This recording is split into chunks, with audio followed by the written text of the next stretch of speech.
Ayun, agad na lang sigurong ano, Luch, langoy.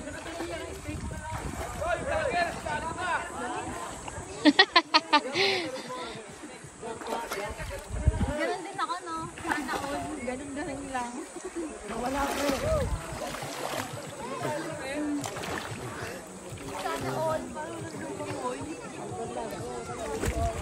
Tatalon ako pero dito lang kasi hindi ako marunong tumalo ng mataas. Yung sa may hagdan? Dito.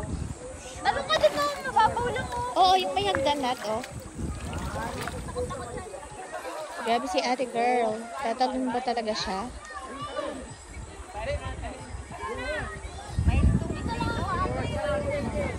Wala akong panalang dito sa river. Mainit?